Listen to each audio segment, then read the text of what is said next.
Depuis la nuit des temps, les philosophes et les mathématiciens se posent la question de l'infini. Mais ce n'est que vers le 19e siècle qu'un mathématicien allemand, Georg Cantor, a permis de raisonner de manière rigoureuse sur la notion d'infini. Cantor s'est posé la question suivante. Étant donné un ensemble A infini, un ensemble B infini, est-ce que l'un de ces ensembles pouvait être supérieur à l'autre? Est-ce que A pouvait être supérieur à B? Est-ce que le nombre d'éléments de A pouvait être supérieur au nombre d'éléments de B? Avant Cantor, cette notion n'avait aucun sens. Et en fait, ce qu'a fait ces mathématiciens, c'est de définir une relation entre les ensembles infinis de la manière suivante. Il a pris comme référence l'ensemble des entiers n. Et on dit qu'un ensemble infini a la même cardinalité que n, on dit qu'il est dénombrable s'il existe une bijection de n vers cet ensemble-là.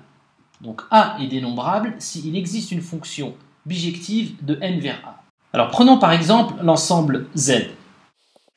L'ensemble Z serait, d'après la définition de Cantor, un ensemble dénombrable s'il existe une bijection de n vers Z. Une fonction bijective de n vers Z qui associe à chaque élément de n un et un seul élément de Z et vice-versa. Alors en fait, il est relativement facile de montrer que c'est le cas, qu'on peut trouver une telle fonction. Et la manière de faire cette fonction correspond à ce qu'on appelle un dénombrement de Z. Alors on fait les choses de la manière suivante, on représente les éléments de Z comme ceci, et on définit la relation bijective f de la manière suivante, f de x égale à moins x sur 2 si x est pair, et f de x égale à x plus 1 sur 2 si x est impair. On peut donc déclarer que l'ensemble Z a autant d'éléments que l'ensemble n, alors même que intuitivement, on pourrait penser que Z est plus grand. Prenons maintenant un autre exemple, l'ensemble des nombres pairs. Intuitivement, cet ensemble contient moins d'éléments que l'ensemble n. Et on peut de nouveau se poser la question, est-ce que les deux ensembles sont de même taille? Et dans la terminologie de Cantor, est-ce qu'il existe une fonction bijective de l'un vers l'autre? Et bien entendu, il est très facile de voir que la fonction f de x égale 2x permet d'associer à chaque nombre de n un et un seul nombre dans 2n. Donc de la même manière que pour z, l'ensemble des nombres pairs a le même nombre d'éléments que l'ensemble des nombres n. Qu'en est-il cette fois de l'ensemble Q? Est-ce que Q est aussi égal à n? On peut penser a priori que ça risque d'être difficile de trouver une association, mais on verra en fait que il est facile d'en trouver une. Pour en trouver une, on peut représenter les éléments de l'ensemble Q de la manière suivante. On commence par représenter sur une ligne tous les éléments de Q qui ont comme dénominateur 1. Puis, dans la deuxième ligne, les éléments qui ont comme dénominateur 2, etc. En faisant cela, en fait, on a déjà notre dénombrement. Pour associer des éléments de l'ensemble n à cet ensemble-là, on fait la chose suivante. On commence par 0 ici, ensuite on passe sur 1 sur 1, ça nous donne l'élément numéro 1, ensuite 2, ensuite 3, ensuite 4, etc. Si on arrive sur un élément qu'on a déjà vu, par exemple 2 sur 2, eh bien on le contourne et on continue plus haut. En faisant cela, on a de nouveau défini une bijection f de n vers q. Conclusion, Q est égal à n. Pour des visualisations plus détaillées de cette association, il y a d'autres vidéos données en lien.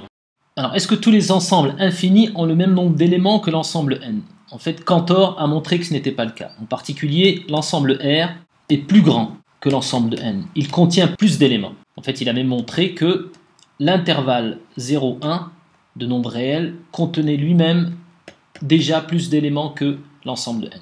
Alors, la preuve de cela est par contradiction. On suppose qu'il existe une fonction f bijective de n vers l'intervalle 0,1 et on exhibe une contradiction. C'est-à-dire qu'on montre qu'une telle fonction, en fait, ne peut pas exister. Alors, avant de se lancer dans cette preuve par contradiction, qui est somme toute assez facile, il est important de se rappeler que les éléments de 0,1, on peut les écrire de la manière suivante.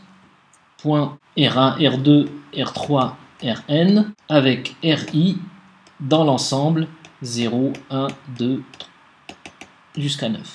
Donc avec des chiffres. Alors supposons donc qu'on puisse énumérer tous ces éléments-là à l'aide d'entiers naturels. On va écrire cette énumération-là.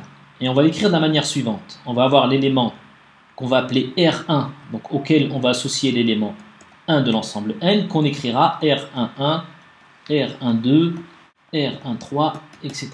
Puis l'élément 2, le deuxième entier, le deuxième réel de l'intervalle 0,1, on l'écrira R21, R22, etc. Le troisième, R31, etc. Et le nème, Rn1, Rn2, etc. Alors l'hypothèse ici qu'on va contredire, c'est que l'ensemble de ces éléments-là, que j'appelle ici l'ensemble M, contient tous les nombres réels de 0, 1. Donc on va montrer la contradiction en exhibant un réel x qui appartient à l'intervalle 0, 1 et qui n'appartient pas à l'ensemble M. M comme matrice.